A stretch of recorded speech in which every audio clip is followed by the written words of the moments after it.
Good morning, good afternoon, or good evening, everyone. Welcome back to my YouTube channel and to another installment in the Copper and Woodchute Mountain Railroad. If you're watching last week, you will have seen me build a bridge, or at least build abutments for a bridge. This week I want to get all the rocks painted, but before I can do that, I've got a little bit of catch-up scenery to do on the drop flap, the area around the bridge I did last week. So that will basically be a brief refresher on all the previous steps in the scenery so far. So without further ado, let's just head out to the workshop and get busy. I think that's enough foam blocks. Where there's any volume missing, that can be made up with sculptor mold later. Didn't take very long, but that's all I really need to do today. I'm going to let the power grab set up overnight and then come back out tomorrow and continue. Well, so far this morning I have cut down the fascia and shaped all the foam on one side of the drop flap. I realised just as I was starting that I'd forgotten to stack foam in this corner, so I did that first. I'm reasonably happy with the rough shape of this side. Now I'm just going to duck underneath and do the same thing on the other side of the flap. Well, the second side of the drop flap is now caught up with the first. The next step is to vacuum up all the debris and then cover the areas that are going to be covered by rocks with plaster cloth, just to give them something to stick to. So let me get on with that and I'll be right back. Well, that is all the foam debris vacuumed up and the plaster cloth stuck over all the areas that need it. I've also masked all the track and the bridge abutments in this area. So I think I am now ready to start slinging plaster again. Well, that step is now finished. I did one 4-cup batch, and that was just enough to do the main rock outcrop that we see now, and all the little bits. There's 2 little bits either side of the track on that side of the river, and 2 more little bits on the hill above the track. I believe that is all the plaster work done. So the next step is to put all the tools away and do a good cleanup. Well, this is what it looks like with all the tools put away and all the mess vacuumed up. I'm just going to pan around the railroad, starting with the outside and the first view that visitors will see when they enter the room. Right, now let's duck under and take a look from the inside. Right, starting with the drop flap of the stream, all the way around through the town of Laconia, through the hilly area with the rock cuts,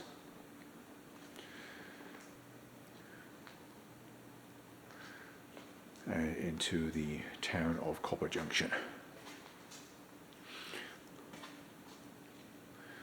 And then, as I'm sure you realise by now, the rest of it that will eventually go into the bedroom closet is just staging.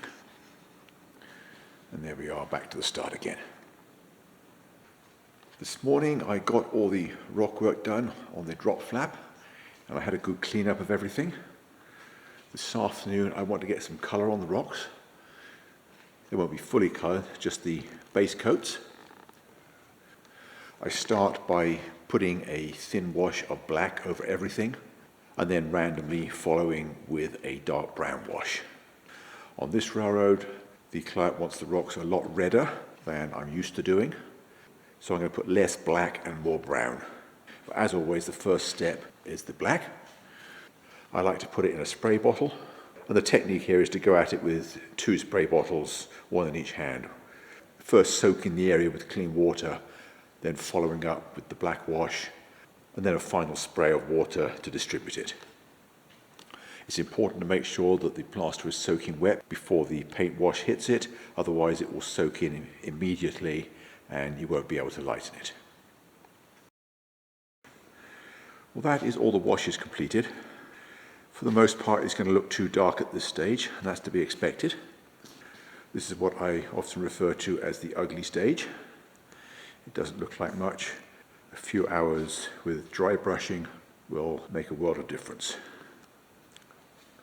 Also, while I had the washes out, I made some talus. Over on the workbench, I've got 3 different colours. I've got a dark grey, and I've got 2 different colours of brown. This is just a bucket of the plaster chips that I saved from the carving stage. And I just dumped the leftover watered down paint into a cookie tray, put a few scoops of plaster chips on it and swish it around until it absorbs all the paint. And I just leave it on paper towels to dry. It'll take a couple of days.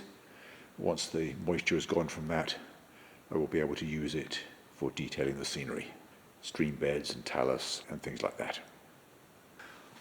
All my rocks are now nice and dry after the wash coats that I put on. I didn't come out here at all yesterday. I did other stuff inside. So they've had about 36 hours to dry and all the moisture is now gone, which is perfect. It's not a good idea to try dry brushing until the moisture content is very low, otherwise it will just mix with the wash colours that I put on before. For paints, I'm using cheap Apple Barrel Walmart paints. I've got as many different browns as I could find because the rock colour in this area is mostly brown. A couple of greys are also useful, not essential because they can be mixed from black and white. Just saves time, that's all. This range of colours is very useful as well. I've got one called Territorial Beige, one called Classic Caramel, and another one just plain khaki. Black and white is essential. And another one that I found great for the final dry brush is Antique Parchment, which is kind of a cream colour, or like an off-white. If you can't find that one, just mixing a little bit of the khaki in with plain white will do the job. I have a variety of brushes, ranging from about 1/4 inch to 1 inch, and an old muffin pan to use for mixing in. Another thing I sometimes use, I've got these disposable lids. They came with a brand of yogurt I used to eat. It came with a serving of granola, and that's the lids from those. Also, styrofoam food trays from microwave dinners also work quite well, but those you've got to wash first. Well, I've had to take a step back on this project and start the rock colouring again, because with the extreme redness of the rocks in the area the client is modelling, it wasn't really working very well. I also found that I had too many of the crevices and fissures that didn't take any stain the first time round. So I've gone round the whole railroad and I've re-washed everything, making sure to work the stain into all the gullies this time. This area here you'll notice is very red. Basically I was using a heavy wash of barn red. I had previously had a little bit of success on a small area. You can still see a few areas with the dry brushed areas still visible. And now I'm going to just repeat that process over the redone base coat. It's just this area in the middle of the railroad that's going to have deep red rocks. The areas around either side, this is going to be more grey and tan, as is the area on the drop flap, because the client wants to represent some different areas, and we're hoping that the different rock colours is going to give a sense of distance. I've now been over all these rock areas 3 more times. First I did it with about an equal parts mix of barn red and apricot. Not so much a dry brush, more a case of just painting most of it, everything except the fissures. And then I repeated the process with about a 2-to-1 mix, twice as much apricot as barn red, and went round again, not covering quite as much this time. And then I added some, I think it's called light mocha. It's kind of a dark cream. Mixed some of that into the mix, and then I went round and dry brushed everything. I think it is now approaching the colour that I'm looking for. I'm going to let it dry because the colours do change as the paint dries. And then I'm going to come back out again, compare it with the photographs that I have, and see what else I need to do to it. I spoke to my client yesterday. I sent him some comparison photographs, and he agrees with me that he likes the intensity of the colour.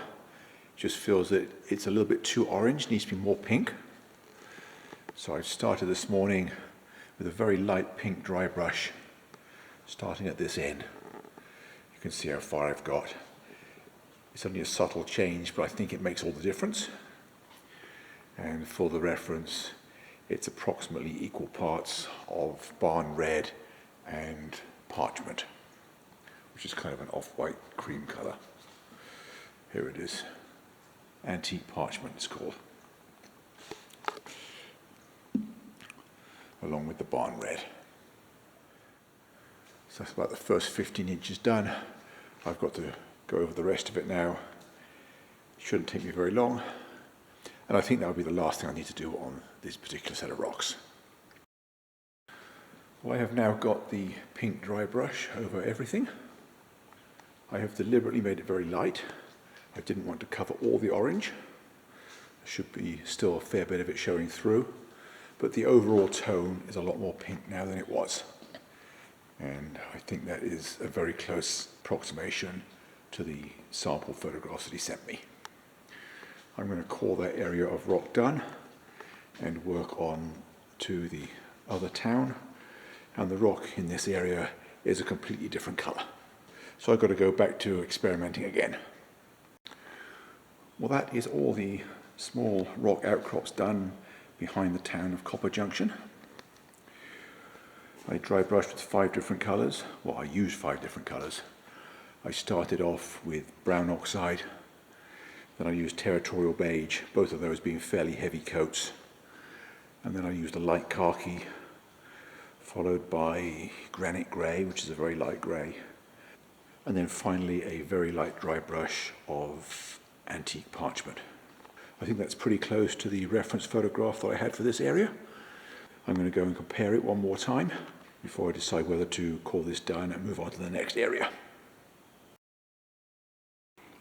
Well, I've now finished colouring the rock area around the stream. I've sent the customer a side-by-side colour comparison, and he's confirmed that he likes it just the way it is. So we have 3 distinct colours of rock. This area he wanted to be mostly tan, but with just a hint of pink in it. And he thinks I've captured that reasonably well. I will post side-by-side comparison photographs in the slideshow at the end of the video. So I'm going to call the rock colouring stage done. The next thing I'm going to do is put away all the paints, and then I can get on with something else. I think the next thing to do is the roads. There is one over this side where the camera is now. Has grade crossings on both the narrow and standard gauges. And there's another one over here just to the right of the benchwork joint. So although I do plan on going straight into the roads this afternoon, I'm going to break the video here because I think this is a logical place to do so.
Well, that's all for this week's video.